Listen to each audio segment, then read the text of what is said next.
Mesdames et messieurs, vous venez de suivre l'échange entre les deux chefs d'État ici du lancement des programmes des systèmes de passation. Mesdames et messieurs, bonjour. Bienvenue dans ce nouveau numéro d'actualité. Nous sommes en direct dans Cropotique, la chronique politique sur votre groupe média Top 243 News. Nous sommes très heureux de vous présenter ce nouveau numéro spécial à l'occasion de la célébration de la Journée mondiale de la liberté de la presse pour la République du Congo. Comment faire face dans une situation complexe aujourd'hui ou bien complexe à travers ce qu'on appelle la guerre de l'agression de la RDC par le Rwanda, un pays divisé dont majoritairement est géré par le gouvernement central, mais également dans sa partie est, les questions d'insécurité persistent. Des journalistes qui étaient professionnels sont pris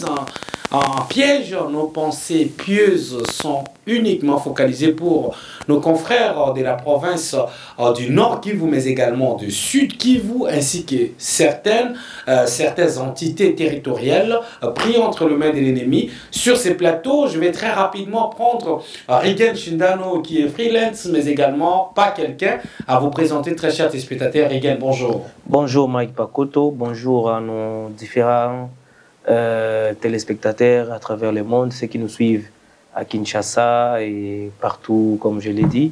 Et c'est encore une fois de plus, c'est un plaisir de se retrouver sur ce plateau avec les chevaliers de la plume et toi y compris. C'est un plaisir. Merci beaucoup. Alors, je vais te prendre rapidement. Chevalier, les directeurs généraux des Baobab Télévision, mais également directeur d'information dans une grande chaîne en place, Congo Buzz. Comment vas-tu?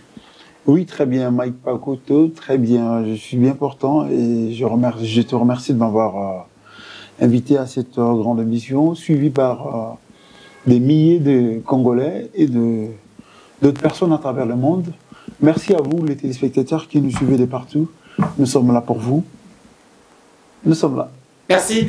Très chers téléspectateurs, nous allons déjà apprendre ce qui nous concerne, comment exercer le métier du journalisme dans un pays divisé. Ce n'est pas seulement la République du Congo, mais également la question même de la gestion ou bien des traitements de l'information lorsqu'on se retrouve par exemple entre Israël et Palestine, où on prend la situation en Ukraine et chez les Russes, ça pose des problèmes.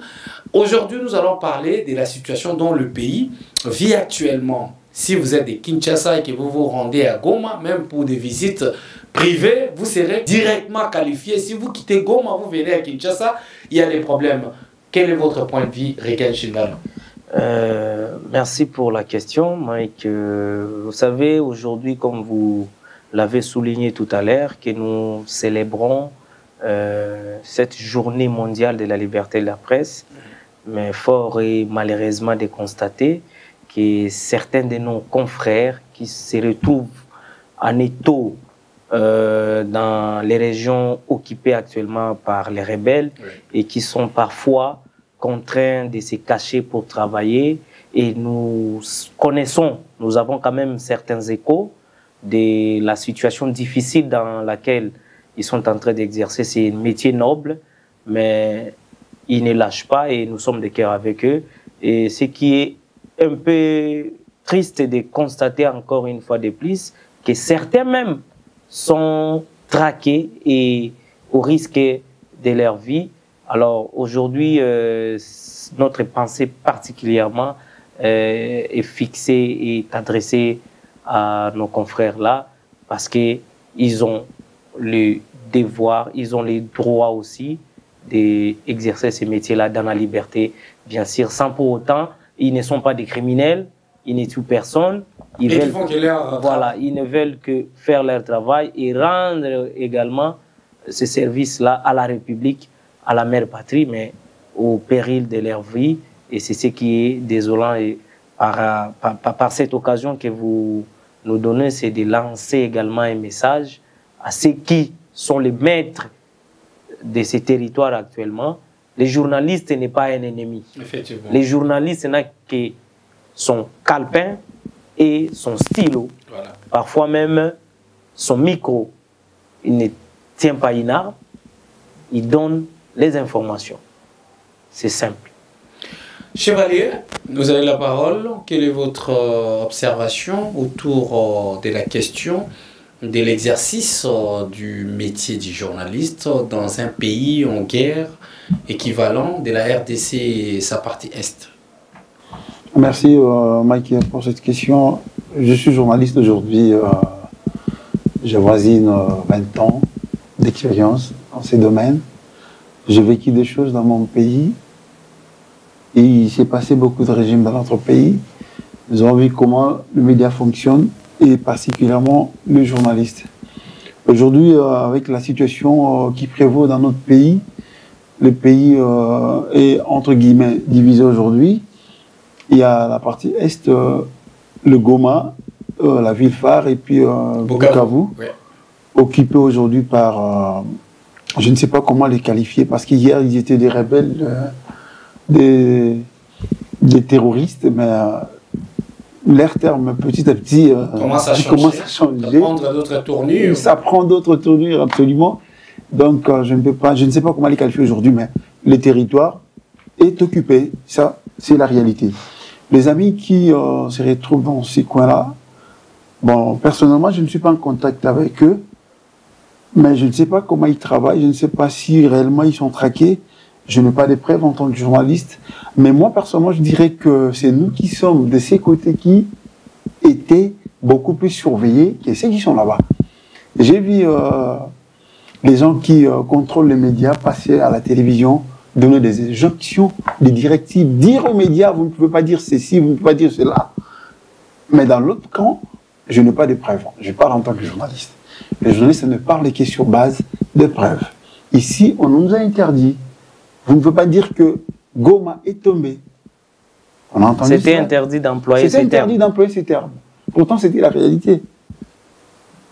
Mais là-bas, les gens qui travaillent là-bas, il faut dire aussi, nous parlons aujourd'hui de la journée internationale de la liberté, journée mondiale de la liberté de la presse, effectivement, oui. Qui, selon la Mondisco, est concentrée sur l'intelligence artificielle.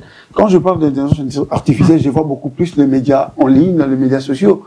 On a vu les journalistes, je regardais souvent je ne sais pas, Radio Bukavu, je suivais Radio Bukavu sur YouTube pour avoir des informations parce que les journalistes des Radio Bukavu sont à Bukavu et ils nous donnaient des informations par rapport de Bukavu par rapport aux spéculations, par rapport aux rumeurs, par rapport à ce que les gens disent n'importe quoi. Moi, je voulais beaucoup plus avoir des vraies informations. Les amis mettaient sur net que on avait des informations. Dire que les amis étaient bloqués, étaient manipulés, là, personnellement, je n'ai pas de preuves. Mais, en réalité, lorsque dans un pays, il y a la guerre, les journalistes ne fonctionnent pas comme ils veulent. Il y a d'une part musulmans, d'autre part, on traque. Bon, espérons que la situation va s'améliorer et surtout que, comme on a dit au début, les termes commencent petit à petit à changer. Les journalistes auront leur liberté pour informer comme il se doit. Très chers téléspectateurs, lorsque le pays est pris en otage, il y a les injonctions qui se donnent, ça c'est vrai. Mais est-ce que, deux questions à vous mes invités, aujourd'hui, pouvez-vous nous expliquer réellement la liberté de la presse en Afrique et en République démocratique du Congo? Si réellement oui, quelle différence faites-vous des 10 dernières années et des ces 5 prochaines années, dont nous sommes entrés déjà dans le terme des quinquennats du président Tshisekedi? J'ai commencé le journalisme sous Joseph Kabila, c'était en 2006 à l'époque. Chez Africa TV, j'étais venu pas comme un stagiaire. Hein. On était venu avec un groupe de 11 journalistes faire un TP. Le professeur Mongenga, je vous salue là où vous êtes, de l'UNIKI, à partir de l'UNIKI. Ils nous avaient demandé d'aller chercher, aller dans les chaînes de télévision, aller leur demander comment les télévisions fonctionnent. C'était ça notre TP. Arrivé à Africa TV, on a rencontré M. Bélard Mbouyi. Je vous salue, cher aîné, et là où vous êtes, que Dieu vous bénisse. Bélard Mbouyi nous a dit, vous êtes tombé vraiment à point nommé. À point nommé, à un moment vraiment, je suis vraiment à la recherche des journalistes. Mais parmi vous, je ne prendrai que 2. J'ai besoin de 2 journalistes parmi vous. Il nous a soumis à un test là, gloire à Dieu, j'étais parmi les 2 meilleurs et j'étais resté journaliste jusqu'à aujourd'hui, grâce à Bella Mbogui. Donc, je connais comment le journalisme ou les journalistes fonctionnaient à l'époque de Joseph Kabila. C'était comment? À l'époque de Joseph Kabila, je vais faire la comparaison. Oui. À l'époque de Kabila, il y avait une ligne de conduite. Je vois la haute autorité des médias qui avait commencé avec M. Moutinga. Il est aujourd'hui ministre, je crois. Je pense, oui. Il était au pêche et élevage, si je m'abuse. Moutinga, qui est le patron de Potentiel, c'est lui qui était le premier président de la haute autorité des médias. Parce que la haute autorité des médias aujourd'hui, c'est ça, c'est parmi les institutions d'appui à la démocratie. Oui. Ce sont des institutions qui sont nées juste après l'accord global et inclusif de Sun City. Oui. Donc, quand il y a eu 1+4, et puis on a créé ces institutions, je crois que c'était 3, la CENI, la AM à l'époque, et puis le CNDH, je crois Non, le conseil de... La CNDH, c'est 3 institutions d'appui, 3 institutions d'appui à la démocratie. Oui. Donc, à l'époque de Joseph Kabila, les journalistes n'étaient pas comme aujourd'hui. Il y avait une ligne de conduite qui ne permettait pas vraiment la liberté comme aujourd'hui. Oui. Moi, je félicite Félix Tshisekedi. J'ai vu des gens, à l'époque de Kabila, qui ne pouvaient même pas insulter, dire de mal de Joseph Kabila à haute voix à la télévision. Je ne parle même pas des journalistes. Je parle des médias de manière journaliste. Parce que n'importe qui passe aux médias. C'était plus qu'il a reçu. À l'époque de Kabila, vous ne pouvez pas contredire Kabila en l'indexant directement comme ça. Mais aujourd'hui, je vois les gens parler de Félix Tshisekedi, tout droit comme ça.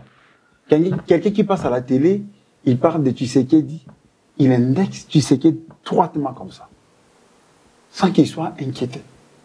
Déjà, je dis bravo à ce régime, qui est déjà à son 2e quinquennal.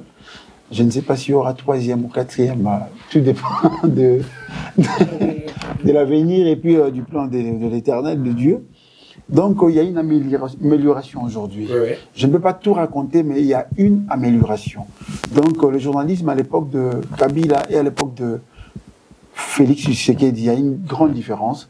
Il n'y a pas trop de misère. C'est vrai qu'il y a des arrestations aujourd'hui, ça continue, mais ce n'est plus comme à l'époque.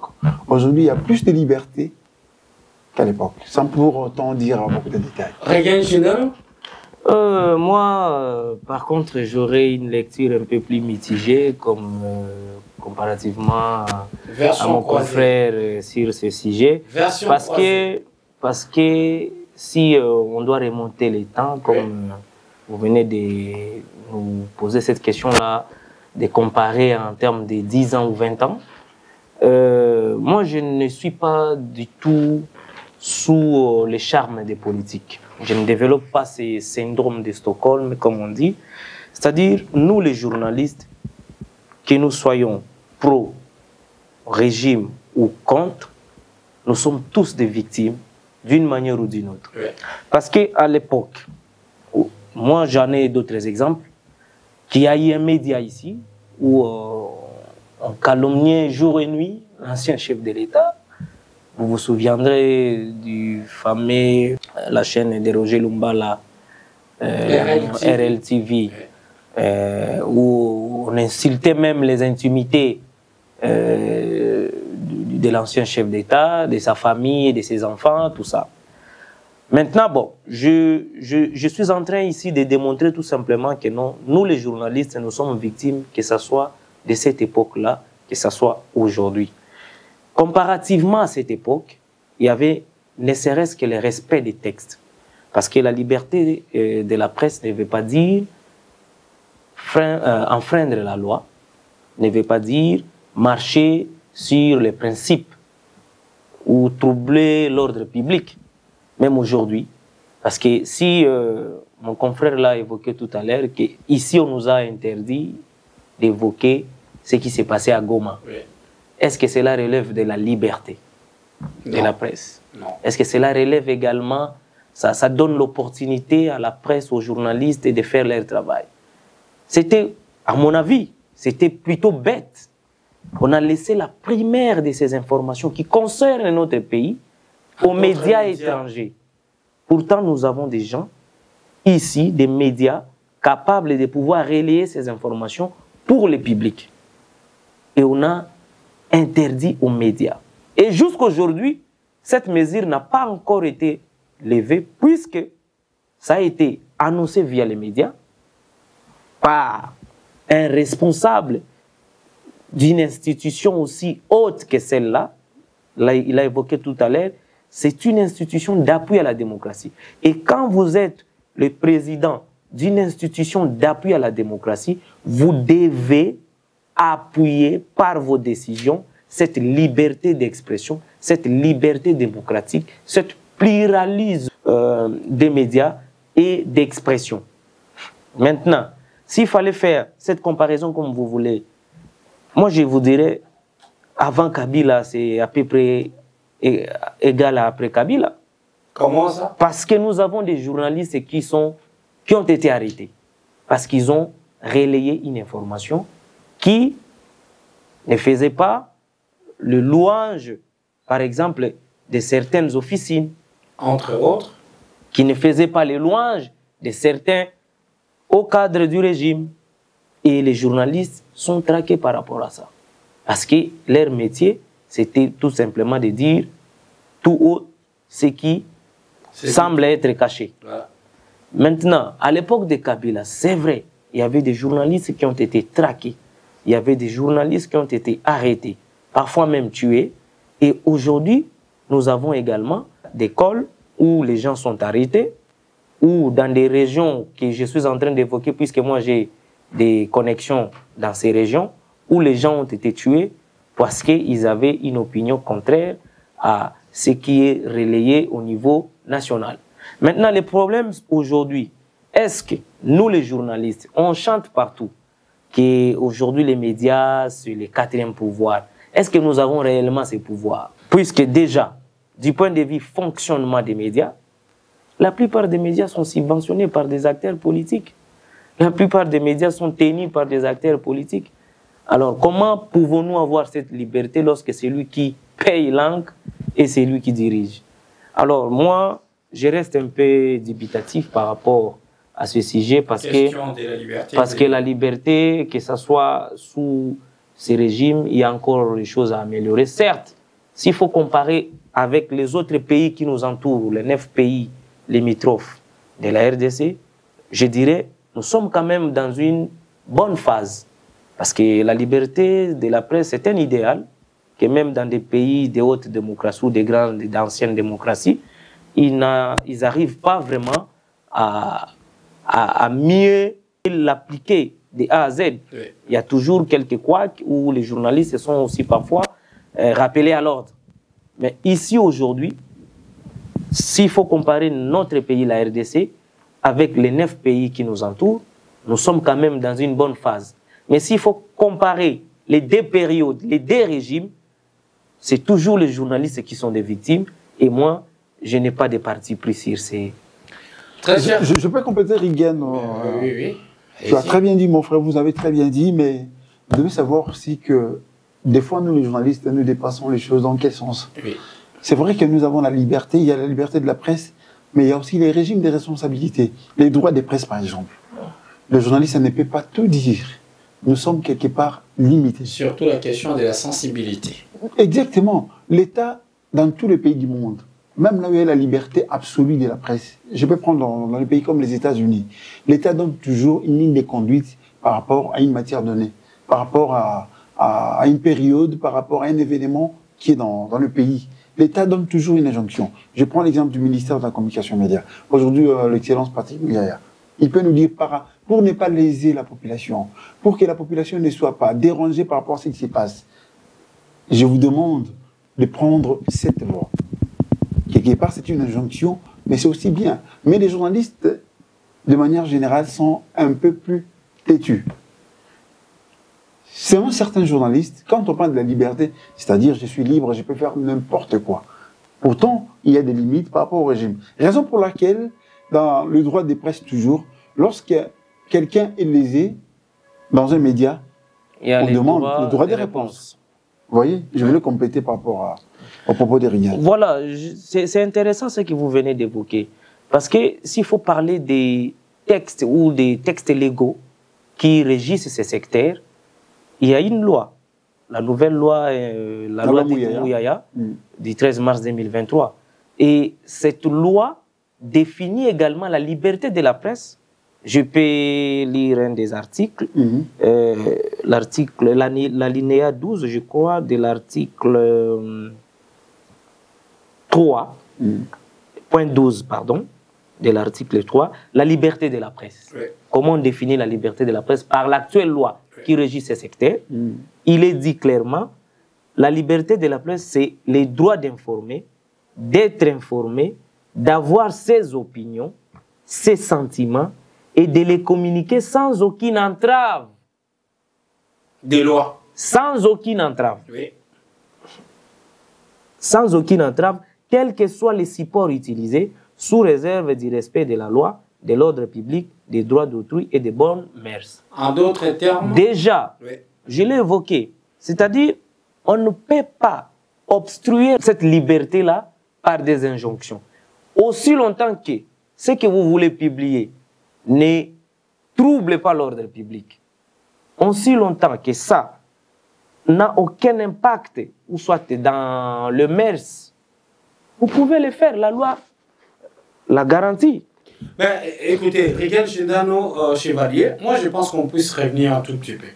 Vous venez de soulever le point uniquement basé sur chaque pays a ses injonctions qu'on donne aux médias. Justement. Également, tu as touché les mêmes problèmes parce que la question même de la densité événementielle, dont ça nous renvoie, n'est-ce pas, à la théorie journalistique, nous dit ceci. Lorsque vous avez une opinion et que vous savez que cette opinion ne va pas constituer un danger, n'est-ce pas, pour le public, faites-le. N'est-ce pas? Mais quand vous savez que la densité événementielle, je donne l'information, mais mes récepteurs de l'information vont accueillir à quel moment? Parce qu'en droit même, sur le plan universitaire, on nous disait, les droits nous disent quoi? Là où votre liberté commence, où ses limites, c'est là où pour l'autre commence. N'est-ce pas? Alors, aujourd'hui, question peut-être d'injonction, c'est là où ça touche les deux points dont vous venez de soulever. À disons qu'on n'a pas de subventions d'abord tangibles pour chaque maison de presse. D'où les retombées tombent sur chacun de nous. C'est-à-dire d'autant plus que c'est X ou Y qui fait remplir de l'encre, n'est-ce pas, dans mon stylo. Alors il suffit que j'ai dit quelque chose et qui dérange sa sensibilité, ben demain il coupe la subvention.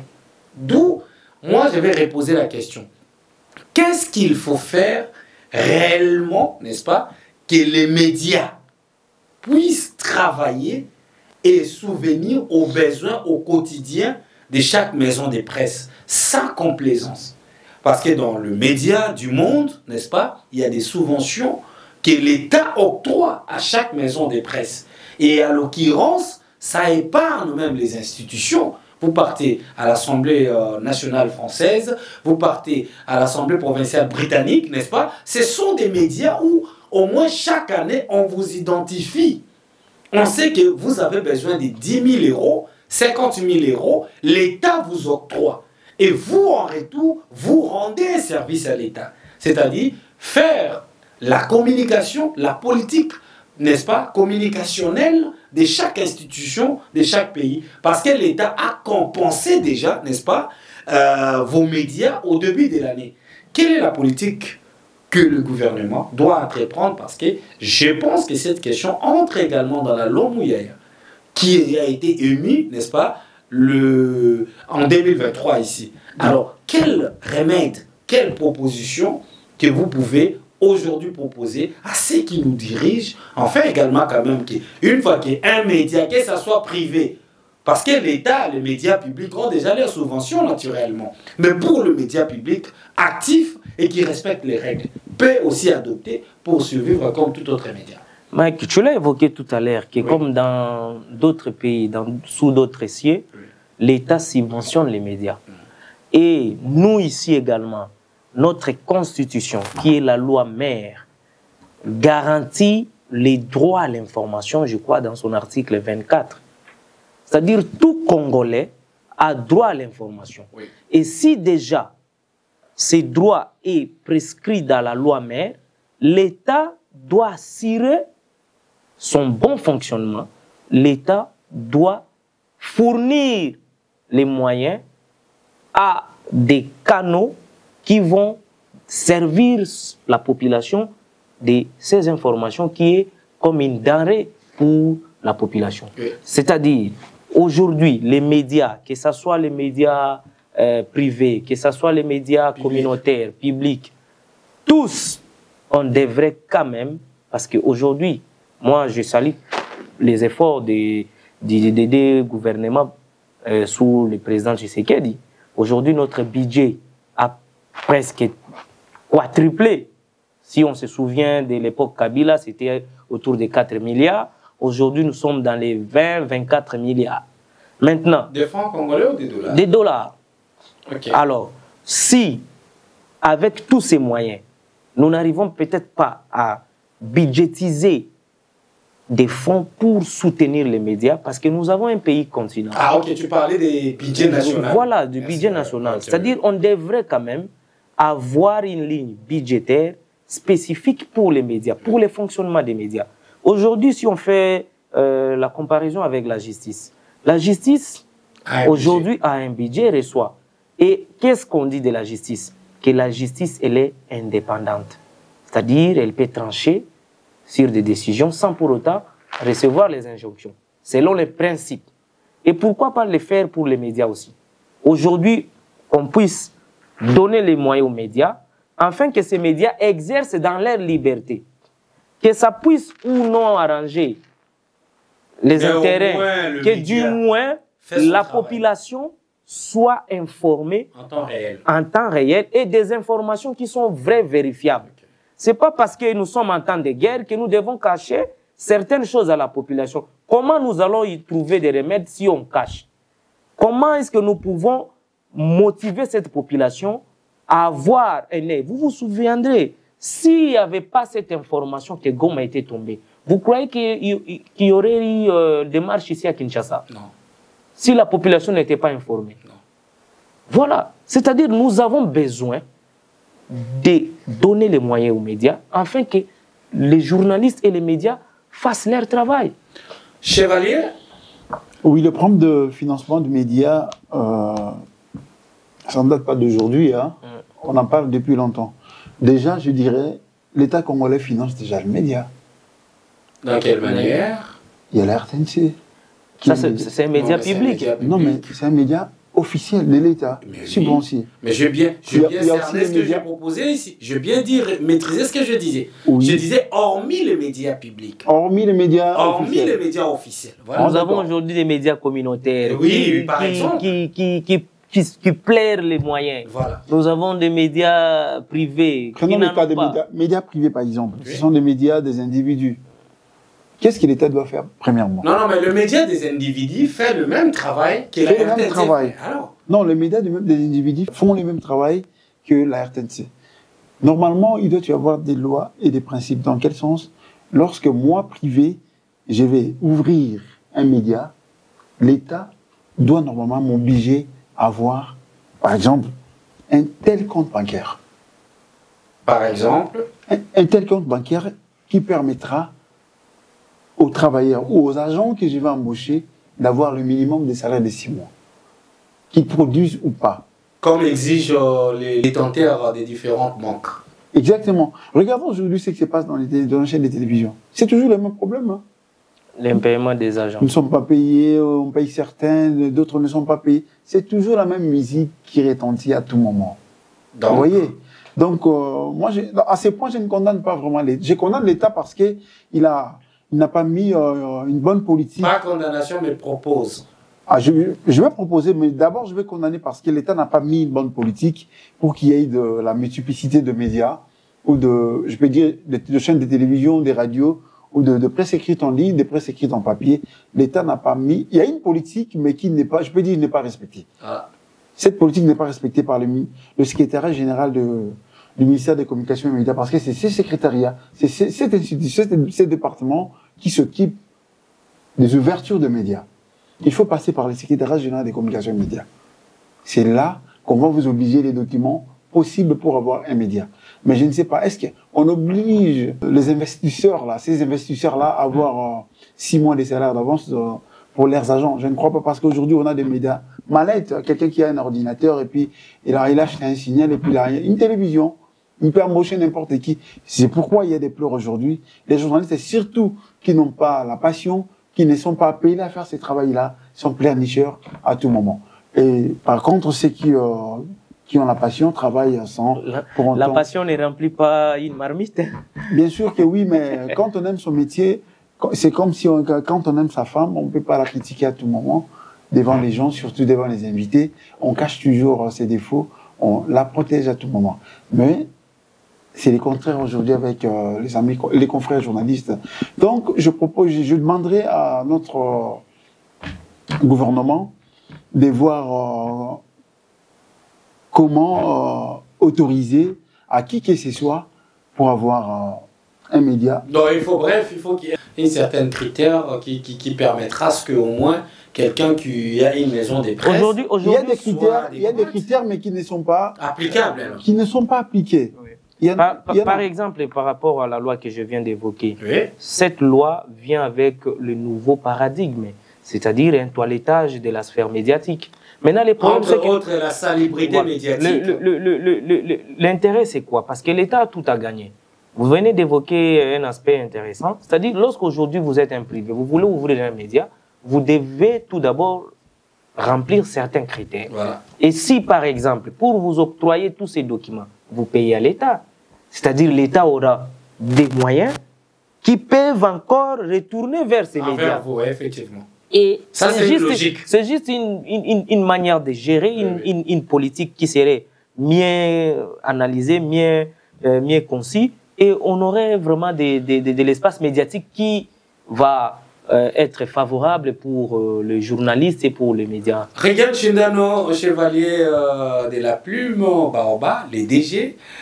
Avant de cheminer, dernière thématique, le média face à l'intelligence artificielle. Est-ce que le métier est en voie de disparition par une ressource humaine adéquate, ou bien peut-on faire confiance à l'intelligence artificielle? À vous, qui prend la main? En fait, la vitesse à laquelle le monde va, personne ne peut fuir, personne ne peut personne ne peut l'ignorer. L'intelligence artificielle aujourd'hui est incontournable. Oui. C'est bien pour nous. L'intelligence artificielle a apporté beaucoup de bonnes choses. À l'époque, pour savoir ce qui se passe, à l'époque de Gutenberg avec l'imprimerie, quand on a commencé, oui, il faut... L'histoire de l'information. Si vous restez à la maison, vous ne pouvez pas être informé. Effectivement. Il faut descendre dans la rue. Il faut aller dans... On les appelle comment?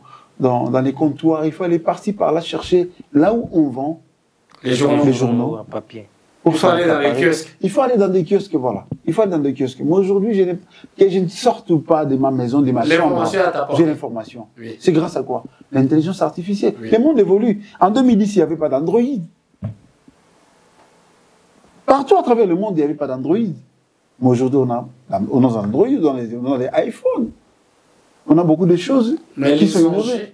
Les enjeux qui guettent les désavantages, qui guettent... Justement, il y aura toujours des avantages. Il y aura des avantages, il y aura des désavantages. C'est normal, c'est une œuvre humaine. Dans l'œuvre humaine, il y a toujours des imperfections. Mais voyons beaucoup plus l'avantage. Parce qu'avec l'intelligence artificielle aujourd'hui, nous avons les médias en ligne. La presse écrite, mais aujourd'hui, je peux regarder, je peux être informé juste avec mon smartphone. Avec mon téléphone, je me connecte et je sais ce qui se passe à travers le monde en un clic. C'est avantageux aujourd'hui. Mais c'est vrai que avec les anciennes habitudes, nos vieux parents, des fois aujourd'hui, qui ne savent pas manipuler Android, qui ne savent même pas aujourd'hui manipuler l'ordinateur, en souffrent. Mais nous, les jeunes générations, on va les aider. Ça va comme ça. Et on ne peut pas changer. Le monde va toujours comme ça. Le monde va toujours de l'avant. Rien, Chindano. Oui, je vais le rejoindre dans un aspect où il dit que l'intelligence artificielle, c'est un rouleau compresseur. personne ne peut s'en passer. Mais les problèmes, maintenant, les problèmes, c'est où? Les problèmes se trouvent où? Les problèmes se trouvent dans la source des contenus créés par l'intelligence artificielle. C'est-à-dire, aujourd'hui, on n'a pas, j'espère, avec les informaticiens qui sont mieux outillés, vont nous aider à pouvoir différencier les contenus créés, générés par l'intelligence artificielle et les contenus qui sont, ou soit les sources des contenus. Parce qu'aujourd'hui, avec l'intelligence artificielle, on ne parvient plus à différencier quel est quel est le vrai et du faux. Parce qu'aujourd'hui, moi, j'ai suivi même le président français Emmanuel Macron qui était victime d'une série de vidéos montées par l'intelligence artificielle. Oui. On ne sait pas différencier si c'est réellement lui qui l'avait dit ou ce n'était pas lui. Maintenant, aujourd'hui, c'est ça le grand problème de l'intelligence artificielle et qui peut être aussi résolu puisque ce sont les mêmes intelligences qui l'ont créé et qui peuvent également les modifier. Alors, au-delà de cet aspect négatif, l'intelligence artificielle va apporter plus dans ces métiers. Et si aujourd'hui on arrive à identifier les sources générées par l'intelligence artificielle, en tant que journaliste, et si vous utilisez cela, on sait que cette information vient de Mike, mais il a utilisé telle astuce pour le mieux peaufiner. Donc, pour moi, ça va plutôt te faciliter, ça va nous faciliter à faire notre travail, mais du moins, à ce stade, on n'arrive pas encore à différencier le vrai du faux, comme vous l'avez dit. Avec cette allure, ne voyez-vous pas que certains métiers dans le domaine journalistique risquera à disparaître et être remplacés par les robots? Parce que là, c'est la guerre même contre les GAFA à travers les différents continents européens, américains, asiatiques. L'allure ouvre les choses. C'est normal. C'est normal, ça ne date pas d'aujourd'hui. Depuis qu'on a commencé avec l'évolution de la technologie, il y a toujours... la technologie prend toujours la place de l'homme. Au fur et à mesure, le monde avance. À l'époque, dans un média, par exemple, je parle de la presse écrite, il y avait ici, par exemple, il y avait 30 personnes, 30 agents pour... un seul travail pour une publication. Mais avec la technologie, on n'a plus besoin de 30 personnes. Je prends l'exemple des médias qui diffusent sur YouTube aujourd'hui. Il y a quelqu'un qui a 3-4 ans d'expérience dans ces médias, mais il travaille seul. Il est lui-même journaliste sur terrain, il est lui-même caméraman, il est lui-même monteur, il fait tout en même temps. Et les gens s'informent. Comme toi?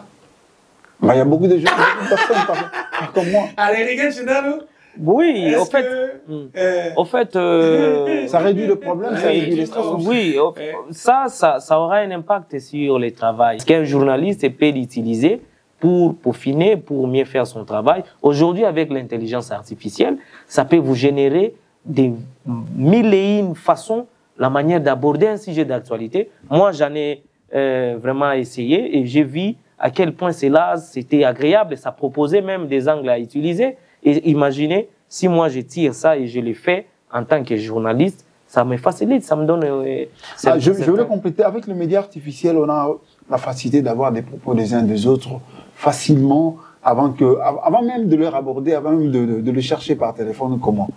Il suffit seulement de se lever le matin avec son smartphone, regarder les comptes X, vous allez voir, chacun émet son avis par rapport à un point X, par rapport à une actualité. On a des formations. Ça peut constituer des sources un sondage.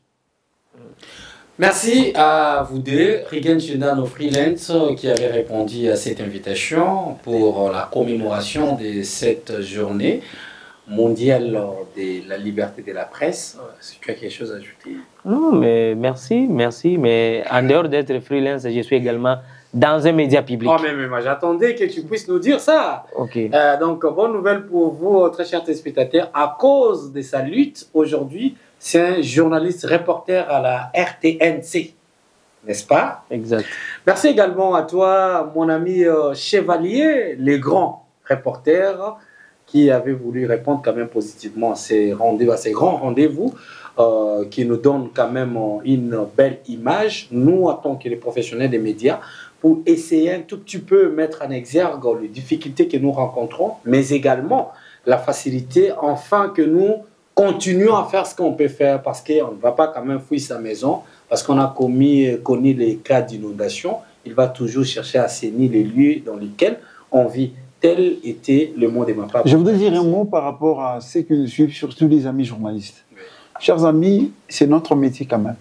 Nous l'avons choisi, nous sommes passés par des écoles pour devenir journaliste aujourd'hui. C'est vrai que n'importe qui peut devenir journaliste en ayant juste les ABC journalistiques, il l'est. Oui. Mais nous qui avons étudié, nous qui avons les cursus journalistiques, on est différents. Donc, même si vous n'êtes pas payé, c'est ça le rythme aujourd'hui. Dans un média X, dans un média Y, les gens ne sont pas payés. Gardez votre métier à cœur. Ayez la passion de votre métier. Informez au public, même par les comptes X. Donnez quand même juste une information pour ceux qui vous suivent. C'est ça, on te donne. Merci et à très bientôt. Avant de nous quitter, un clin d'œil spécial à Enoch Ebengo. C'est lui qui nous a assisté, supervisé cette grande production de ces 3 mai 2025. Restez connectés. À très bientôt. Pour vous informer de l'essentiel de l'actualité en République démocratique du Congo, il vous suffit de vous abonner sur Top 243 News TV. Également nous lire sur www.top243news.com. Au nom de toute la rédaction, nous vous remercions.